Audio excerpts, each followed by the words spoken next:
بسم اللہ الرحمن الرحیم۔ دروس البلاغہ کا سبق ہے۔ عبارت ہم پڑھیں گے وَإِمَّا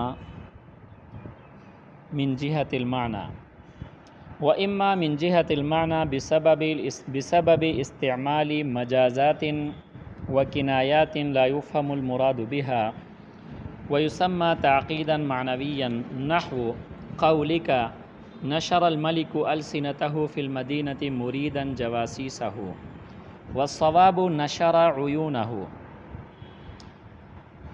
وقوله سأطلب بعد الدار عنكم لتقربوا وتسكب عيناي الدموع لتجمدا، حيث كنا بالجمود عن السرور مع أن الجمود يكنى به عن البخل وقت البكاء، وفصاحة المتكلم ملكة يقتدر بها على التعبير عن المقصود بكلام فصيح في أي غرض كان۔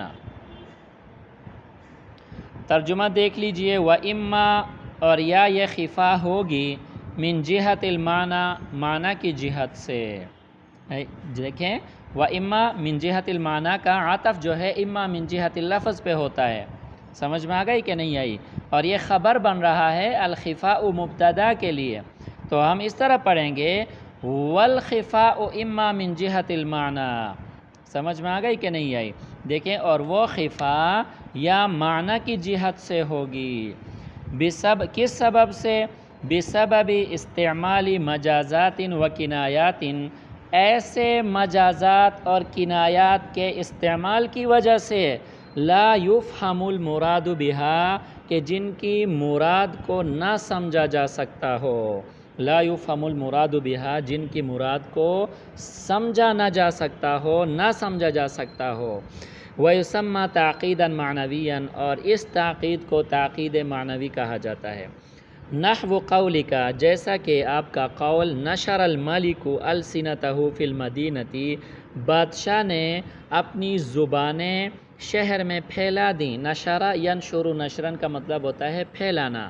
نشر الملک بادشاہ نے پھیلا دیں السنتہ اپنی زبانیں، لسان کی جمع ہے، فی المدینہ شہر میں، مریدن ارادہ کرتے ہوئے، جواسیسہ بادشاہ کے جاسوسوں کا، مریدن حال کونہ مریدن ہے، سمجھ میں آ گئی کہ نہیں آئی؟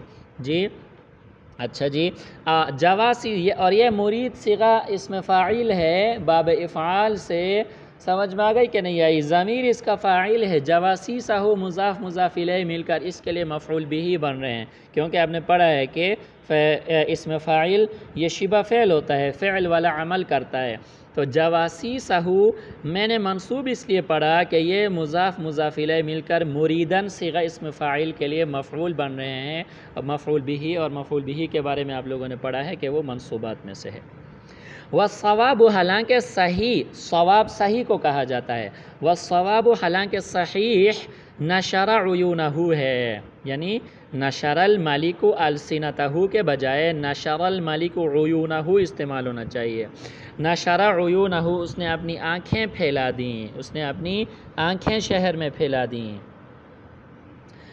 وقولہ یا وقولہ، وقولہ اگر پڑھیں تو پھر نحو جو ہے نا، جس طرح پیچھے قولک سے پہلے نحو مضاف ہے تو یہاں بھی نحو کو کیا کریں گے؟ نکالیں گے، ونحو قولہ، ونحو قولہ، سمجھ میں آ گئی کہ نہیں آئی؟ یا اگر اس کو ہم الگ سے جو ہے نا جملہ بنا دیں، سمجھ میں آ گئی کہ نہیں آئی؟ وقولہ، وقولہ یہ پھر قول ہوگا، اور سأطلب بعد الدار عنکم جو ہے نا اس کے لیے کیا بنے گا؟ مقولہ بنے گا، آپ لوگوں کی مرضی ہے قولہ پڑھیں یا قولہ پڑھیں۔ سأطلب بعد الدار عنکم، میں تم سے رہائش کی دوری طلب کروں گا، سأطلب میں طلب کروں گا یا کرتا ہوں، بعد الدار، دار ویسے تو گھر کو کہا جاتا ہے لیکن یہاں یہ رہائش کے معنی میں استعمال ہوتا ہے، رہائش کی جگہ، گھر بھی آپ کہہ سکتے ہیں کہ میں طلب کرتا ہوں گھر کی دوری، عنکم تم سے، کیوں؟ لتقربوا تاکہ تم قریب آ جاؤ، وتسکب اور بہاتی ہیں، عینایا میری دونوں آنکھیں، الدموع آنسو، لتجمدا تاکہ وہ سرور حاصل کر سکیں، تاکہ ان کو خوشی حاصل ہو۔ تسکبو سکبا یسکبو سکبن کا مطلب ہوتا ہے بہانا. عینایا میری دونوں آنکھیں. الدموع الدمع کی جمع ہے آنسو. لتجمدا یہ جمود سے ہے اور جمود یہاں جو کنایہ استعمال ہوا ہے سرور کے معنی میں استعمال ہوا ہے کنایتاً. حیث کنا بالجنود اس حیثیت سے کہ شاعر نے جمود سے کنایہ لیا ہے جمود کو کنایہ لیا ہے عن سروری سرور سے، یعنی جمود سے کنایتاً شاعر نے کیا مراد لیا ہے؟ سرور مراد لیا ہے، خوشی مراد لی ہے. مع ان الجمود یکنا بہ حالانکہ جمود سے جمود کے ذریعے سے کنایہ لیا جاتا ہے. کس سے کنایہ لیا جاتا ہے؟ عن البخل وقت البکائی روتے وقت بخل سے بطور کنایہ کے جمود استعمال ہوتا ہے. دیکھیں مع حالانکہ ان الجمود جمود یکنا بہ اس کے ذریعے سے کنایہ لیا جاتا ہے. کس سے کنایہ لیا جاتا ہے؟ عن البخل بخل سے. کب بخل سے؟ وقت البکائی بکا کے وقت، روتے وقت. روتے وقت رونے کا وقت ہے، روتے وقت نہیں، رونے کے وقت.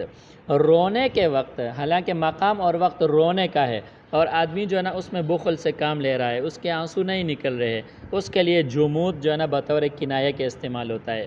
اور یہاں شاعر نے جمود کو بطور کنایہ کس کے لیے استعمال کیا ہے؟ سرور کے لیے استعمال کیا ہے. بہرحال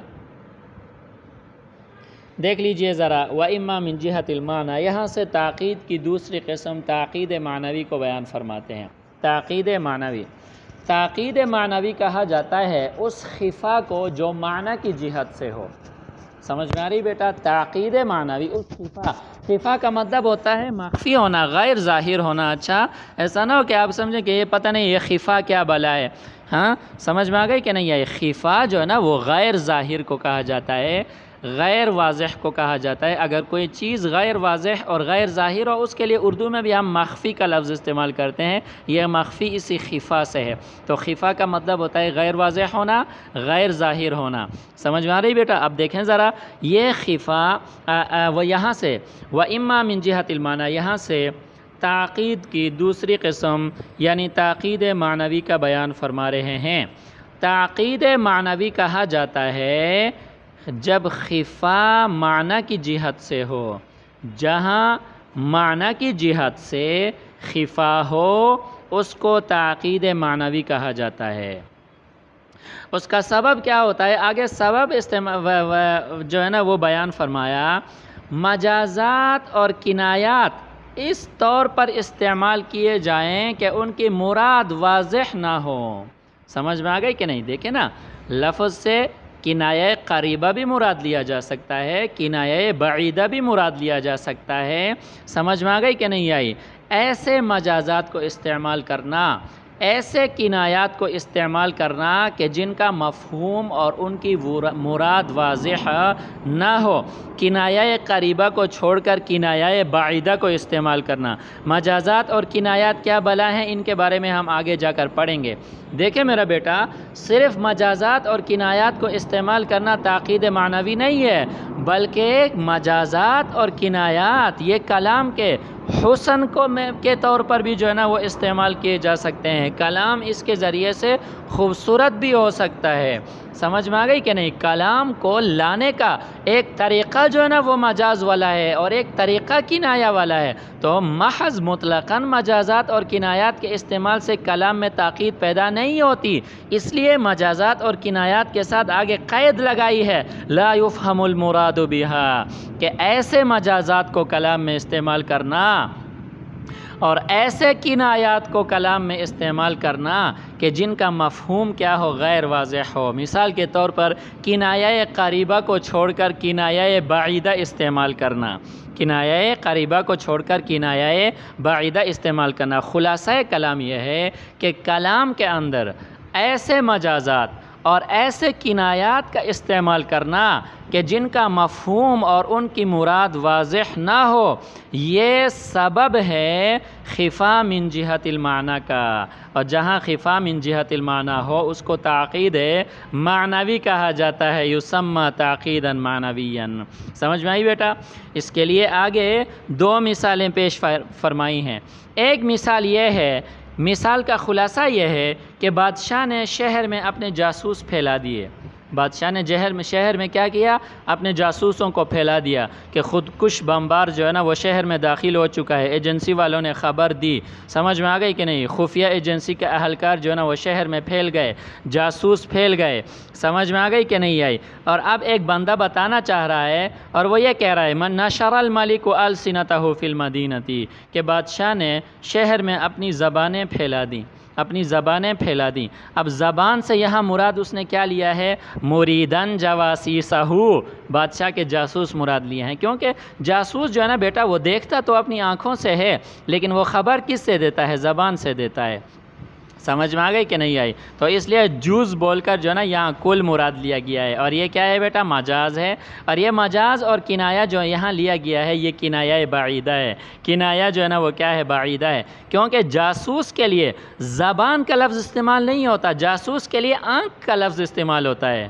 جاسوس کے لیے کہ بطور کنایہ کون سا لفظ استعمال ہوتا ہے؟ آنکھ کا لفظ استعمال ہوتا ہے، اور یہاں پہ کیا استعمال کیا ہے؟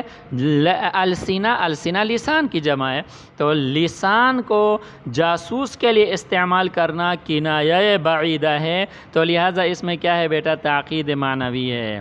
حالانکہ دیکھیں نا جاسوس کے لیے بطور کنایہ قریبہ کے جو لفظ استعمال ہوتا ہے وہ عین ہے، وہ عین ہے، تو اس طرح ہونا چاہیے نشر الملک عیونہ فی المدینہ، نشر الملک عیونہ فی المدینہ، کہ بادشاہ نے اپنی آنکھیں جو ہے نا وہ کیا کی ہیں؟ شہر میں پھیلا دی ہیں، تاکہ وہ ان خودکش بمباروں کو دیکھ سکیں اور ان کو پکڑنے میں کیا کر سکیں؟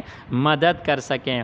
تو میرا بیٹا خلاصہ کلام یہ ہے کہ یہاں پر جاسوس کے لیے کنایہ قریبہ عین استعمال ہوگا، کنایہ بعیدہ لسان استعمال ہوگا، تو یہاں عیون کے بجائے السینہ کا لفظ جو استعمال کیا گیا ہے یہ ایسا کنایہ ہے، یہ ایسا مجاز ہے جس کی مراد واضح نہیں ہے، مفہوم اس کا واضح نہیں ہے، لہٰذا بیٹا یہ کیا ہے؟